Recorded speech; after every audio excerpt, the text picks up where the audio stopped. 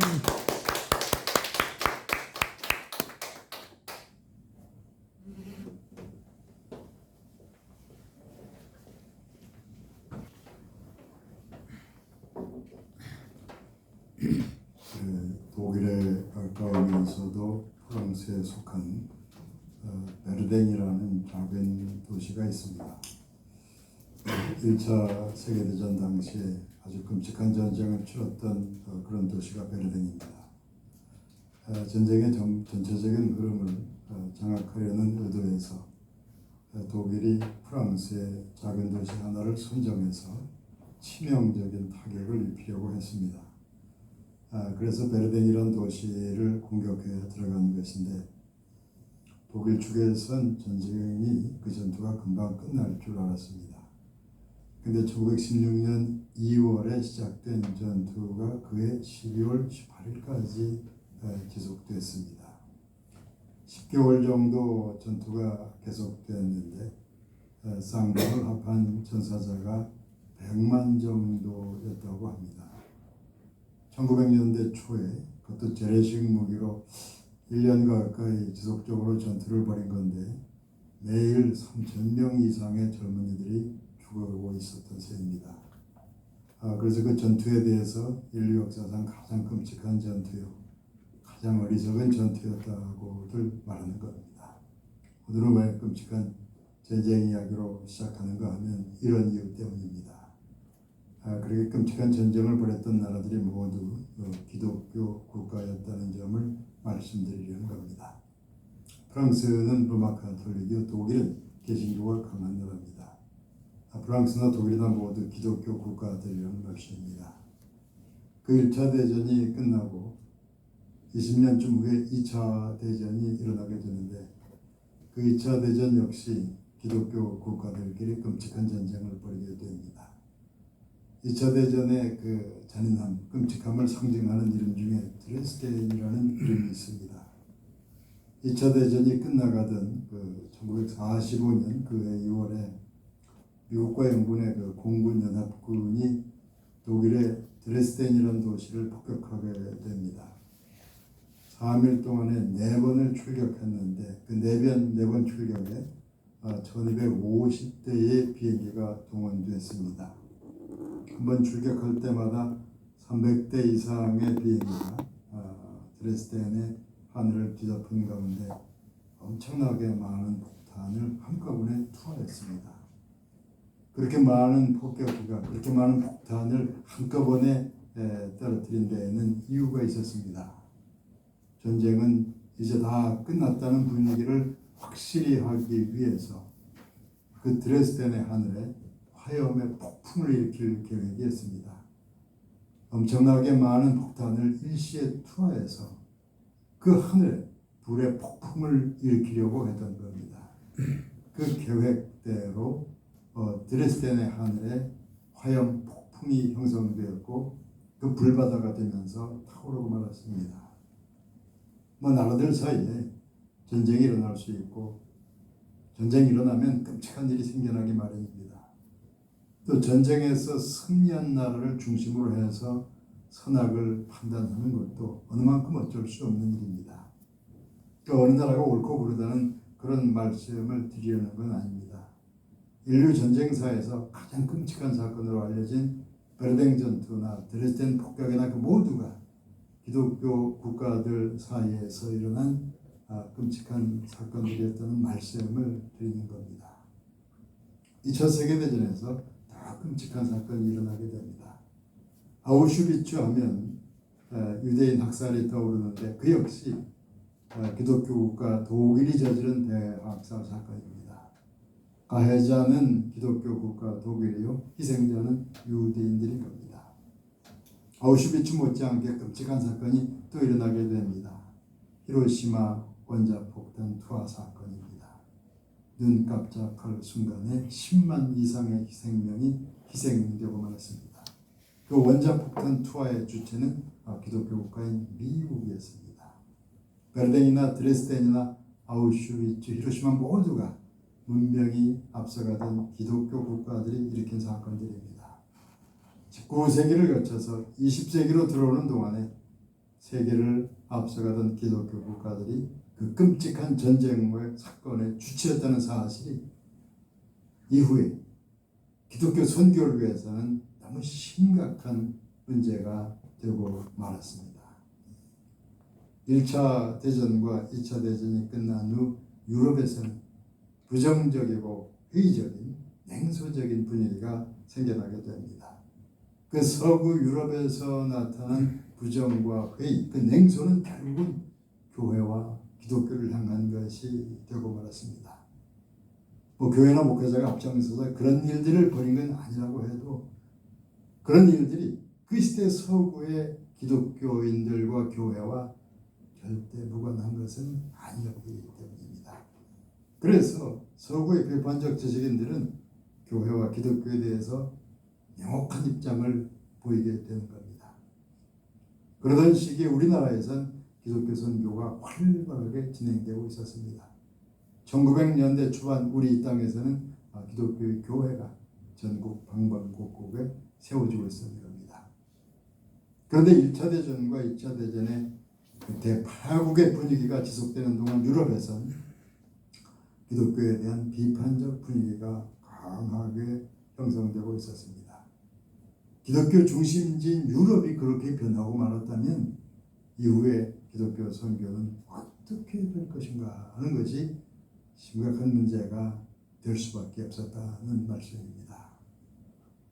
하나님이 살아계시다면 어떻게 이런 고통과 비극이 우리에게 주어질 수 있는 것인가? 이렇게 끔찍한 범죄와 학살을 모른 척 해오만 쓰는 신이 과연 존재할 수 있는 것이냐? 하나님이 살아계시다면 이 고통과 비극에 대해서 뭐라고 말씀을 좀 하셔야 될 게 아닙니까? 그런 분위기의 말씀이 오늘의 본문 요한복음 9장에 나타나게 됩니다. 예수님과 제자들이 함께 길을 가다가 나을 때부터 맹인된 사람을 보게 됩니다. 태어날 때부터 눈이 멀어서 아무것도 할 수가 없어서 길가에 앉아 구걸하는 맹인입니다. 그 시대의 고통과 절망을 상징적으로 안고 살아가는 사람이었을 것으로 보입니다. 그 사람의 그 불행에 대해서 도대체 뭐라고 할 수 있는가? 그런 사람은 앞으로 어떻게 살아가야 하는 것인가? 누구도 대답하기 어려운 그 시대의 어려움과 그 맹인의 어두움은 비슷해 보입니다. 그 시대의 오래된 어두움에 대해서 그리고 그 맹인의 그 불행에 대해서는 누구도 대답하기 어렵다는 사실을 그 땅의 유대인들은 잘 알고 있었다는 말씀입니다. 예수님과 제자들이 함께 길을 가다가 그런 맹인을 만나게 됩니다. 제자들은 그냥 지나치기가 어려웠습니다. 그 누구도 대답하기 어려운 그 문제에 대하여 우리 주님께서는 뭐라고 말씀하실 것인지 그런 생각을 하면서 제자들 중 하나가 이런 질문을 드렸습니다. 선생님, 나을 때부터 맹인으로 태어나서 길거리에 앉아 구걸하며 살아가는 이 불행은 누구의 죄 때문입니까? 많은 사람들이 이 시대의 어려움에 시달리며 절망하며 살아가는 것은 누구의 죄 때문입니까? 그런 질문을 예수님께 드리는 것입니다. 질문을 드리던 제자들은 별다른 대답이 없을 거라는 그런 생각을 하면서 질문을 드리고 있습니다. 요한복음 9장 2절이 이렇게 전하고 있습니다. 선생님, 이 사람이 날 때부터 맹인으로 태어난 것은 누구의 죄 때문입니까? 이 사람 자신의 죄 때문입니까? 아니면 이 사람의 부모의 죄 때문입니까? 이 사람 자신의 죄 때문에 맹인이 되고 거린이 된 것이라고 대답하게 되면 이런 문제가 생기게 됩니다. 이 사람은 날 때부터 맹인이라고 하는데 그렇다면 태어나기 전에 어떤 죄를 지었다는 것인데 도대체 태어나기 전에 어떤 죄를 지은 겁니까? 그러니까 자신의 죄 때문에 맹인으로 태어난 거라면 그 대답은 받아들이기가 어렵게 됩니다. 그렇다면 부모가 지은 죄 때문에 이 사람이 맹인으로 태어난 거다. 그 대답은 어떠한가? 그 역시 옳은 대답이 되기가 어렵습니다. 자신이 지은 죄만 해도 너무 버거운데 어찌 부모와 조상의 죄까지 내가 받아들여야 합니까? 부모의 죄 때문에 맹인으로 태어난가라는 대답 역시 옳은 대답이 될 수 없는 겁니다. 근데 그 두 가지 외에 다른 대답을 생각할 수는 없을 거라고 제자들은 그렇게 생각하고 있었습니다. 그러니까 제자들이 주님께 질문을 드리긴 했지만 주님이라 할지라도 올바른 대답하기는 어려울 거라고 제자들은 그렇게 생각했을 듯합니다. 근데 주님께서 의외의 답을 하시게 됩니다. 요한복음 9장 3절은 이렇게 전하고 있습니다. 이 사람의 불행이 이 사람의 죄 때문이거나 그 부모의 죄 때문에 주어진 것이 아니다. 이제 이 사람에게서 하나님의 구원의 손길이 나타나게 될 것이다. 이 어둠을 밝히며 이 사람의 불행을 해결하시는 하나님의 손길이 나타나게 될 것이다. 그렇게 말씀하시고 나서 주님께서는 그 맹인에게 말씀하십니다. 주님의 그 말씀과 그 맹인의 순종을 통해서 맹인은 눈을 뜨게 됩니다. 예수 그리스도의 복음에 새로운 길이 열리게 되는 겁니다. 그 시대의 유대인들과 제자들은 과거사 진상 규명의 방식을 통해서 불행의 원인과 책임을 찾아내는 일에 주력하고 있었습니다. 이 고통과 비극은 과거에 누군가가 저지른 그 죄악과 잘못 때문에 생겨나는 것이다. 그 문제를 올바로 해결하지 못하면서 넘어왔기 때문에 우리 현재가 이렇게 되고 만 거다. 그러면서 과거사의 진실을 다시 규명하고 다시 해결하려고 할수록 그들은 인간적으로 치우친 판단과 그에 따른 분노와 갈등의 함정으로 빠져 들어갈 뿐이었습니다. 이 고통과 불행은 누구의 죄 때문입니까? 하는 질문을 통해서 그들은 과거사의 어두운 늪을 향해서 끌려가고 있었던 셈입니다. 그 어두운 늪에 빠지게 되면 거기서 허우적거리는 이상을 기대하기는 어렵게 되는 겁니다. 그런 질문이 예수님에게도 동일하게 주어졌습니다. 이 어둠, 이 불행은 누구의 죄 때문입니까? 예수님께도 그 질문이 주어졌습니다. 예수님께서는 과거사의 늪을 향하시는 게 아닙니다. 예수님께서는 하나님과 미래를 바라보는 방향에서 질문에 대답하시게 됩니다. 이제 이 어둠을 밝히는 하나님의 빛이 비춰오게 될 것이다. 하나님께서 이 어둠을 밝히시는 동안에 하나님의 영광이 나타나게 될 것이다. 과거사의 늪으로 끌려가는 방향에서 말씀하시는 게 아니라 먼저 미래와 하나님을 바라보는 방향에서 대답하시는 겁니다. 누군가는 범죄하고 나서 자신의 죄를 그 늪 속에 깊이 감추려고 했습니다. 누군가는 억울하게 희생되고 나서 고통과 불행 중에 울부짖는 것을 멈출 수가 없었습니다. 예수님께서는 그 어두운 과거사를 하나하나 확인하면서 해결하려고 하지는 않으셨습니다. 먼저 하나님과 미래를 바라보는 방향에서 새로운 미래와 해결을 먼저 가르치신 것이라는 말씀입니다. 제가 러시아 선교회 다닐 때 거기서 이런 이야기를 들었습니다. 우크라이나의 많은 사람들이 러시아어를 사용한다는 얘기를 들었습니다. 그 땅에 많은 사람들이 러시아어를 사용하고 그들의 신앙도 러시아 정부가 주를 이루고 있는데 그 러시아가 미국이나 나토 편으로 가지 말고 러시아 편으로 와야 하지 않겠는가. 많은 러시아 사람들이 그런 주장을 하는 겁니다. 제가 그들에게 질문을 했습니다. 그 러시아 사람들은 푸틴에 대해서 너무 긍정적으로만 보고 있는 게 아닌가. 저희 그런 질문에 대해서 그들도 분명히 대답하기를 어려워했습니다. 어느 한편에 있어서 현재 전쟁과 고난을 판단하려는 건 아닙니다. 누구의 죄 때문입니까? 이 전쟁은 무엇 때문에 일어난 것입니까? 이스라엘의 전쟁은 왜 일어난 겁니까? 그들 사이에 대략 어떤 문제가 있었다는 것은 그 판단하는 건 그 어려운 일은 아닙니다. 근데 보다 더 중요한 것은 그들의 미래가, 우리의 미래가 어떻게 되어갈 것인가 하는 문제입니다. 하나님께서는 이 시대의 미래를 어떻게 열어가려고 하시는 것인지, 그게 보다 더 중요하다는 말씀입니다.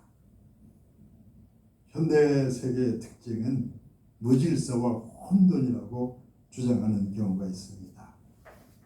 그래서 서양화 분야에서 추상화가 강한 관심을 끌었습니다. 또 음악 분야에서는 곡조를 무시하는 무조음악이 관심을 끌기도 했습니다. 인생과 역사 흐름에 대해서 무질서와 혼돈뿐이라고 주장하는 것이 현대 예술의 중요한 특징이라고 합니다. 그런데 인생과 역사의 흐름이 무질서와 혼돈일 뿐이라고 말하게 되면 그것은 하나님을 거부하거나 무시하는 것이 되고 맙니다. 고난과 불행은 여기저기 널려 있는데 그 원인을 알 수 없고 해결책도 없어 보이는데 당신은 도대체 어디에 계신 겁니까, 하나님? 그렇게 외치는 거나 마찬가지가 되기 때문입니다. 나을 때부터 맹인된 이 선한 부름은 누구의 죄 때문입니까? 이 전쟁은 도대체 누구의 죄 때문입니까? 해결 가능성이 안 보이는 이 나라의 정치 사회적인 혼란은 누구의 죄 때문입니까? 우리 현실에 이런 고난과 저런 불행이 있는데 이것은 누구의 죄 때문이라고 말하기 전에 여러분들께서는 이렇게 생각하시고 또 말씀하시기 바랍니다. 이것은 누구의 죄 때문입니까? 하고 질문을 해오면 이렇게 답하시기 바랍니다. 이 고난과 저 불행을 해결하시는 하나님의 손길이 이제 나타날 것이다. 이 고난과 불행을 향해 다가오시는 하나님의 손길을 믿고 기다리면서 우리 현실을 새롭게 바라보시길 바랍니다. 고난과 불행을 해결하시는 하나님과 미래에 비추어서 오래된 우리의 어두움을 새롭게 바라보시기를 예수 그리스도의 이름으로 축원합니다. 네, 기도하겠습니다.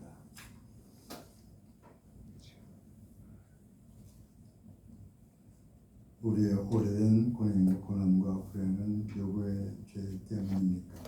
그 많은 죄인들의 하나님께서 누구를 마셔서 그 말씀으로 답하시고 우리는 믿고 받아들이게 하시며 그를 통해서 새롭게 우리의 현실을 바라보게 하시옵소서. 성령 충만한 주일이 되게 하시고 마음과 또한 모든 삶에서 변화의 결실을 거두는 결실의 절기가 되게 인도하시옵소서. 예수님의 이름으로 기도하옵나이다. 아멘. 484장 찬양하겠습니다.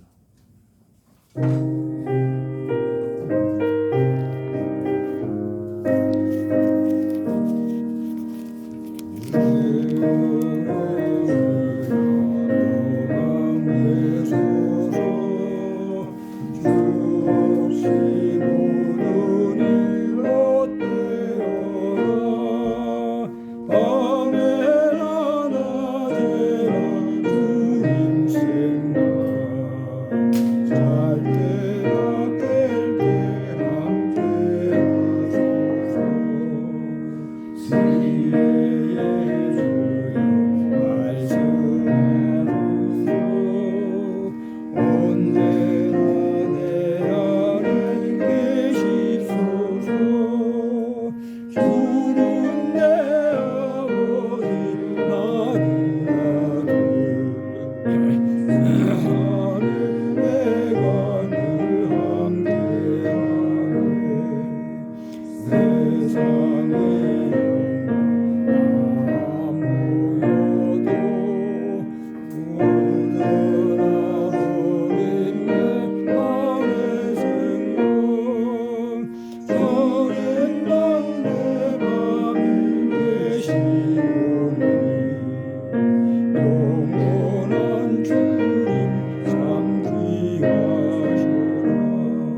여러 모양으로 예물을 드립니다.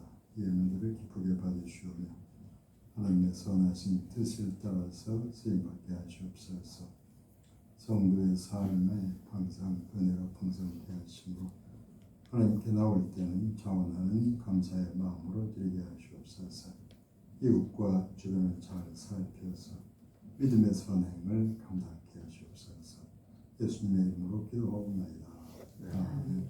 그 소식 말씀드리겠습니다.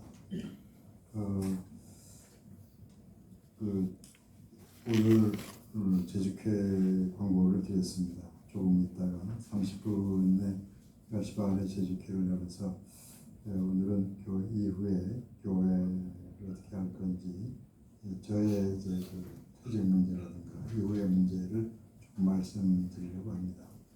그래서 여러분들 가능하면 그대로 계시다가 전부 참여해서 한마디씩 생각도 말하고 그런 기회가 되길 바랍니다. 그리고 지금 이 동네에서 서리풀 축제라고 그래가지고 서초구 1년에 한 번 하는 축제 기간입니다.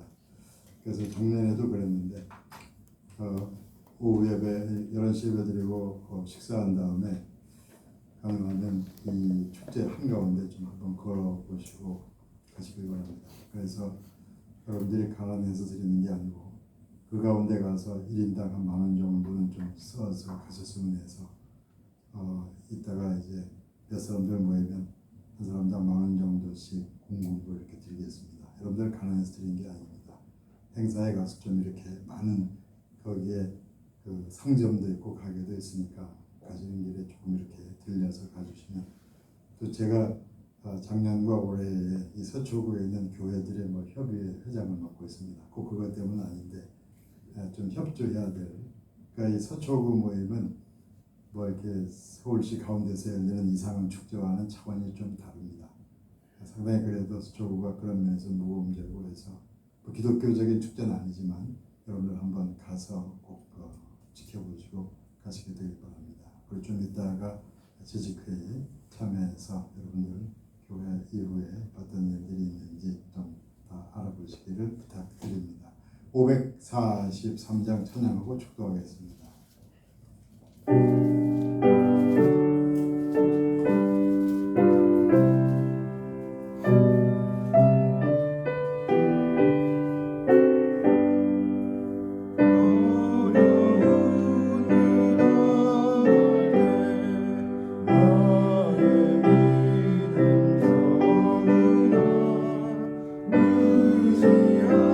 의지하는 내 주를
것이니 시대의 고난과 불행을 넘어서 하나님과 미래로부터 다가오는 구원의 손길을 바라보며 믿음과 희망을 따라 살아가는 하나님의 백성들 모두의 머리 위에 이제부터 영원까지 함께 하옵시기를 간절히 축원하옵나이다.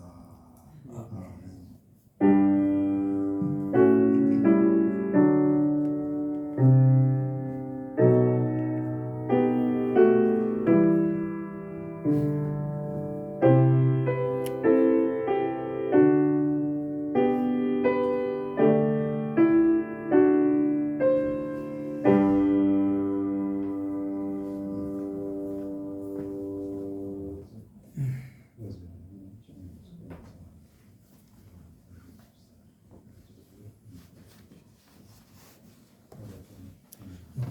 여기 임종훈 집사님이 한다고 안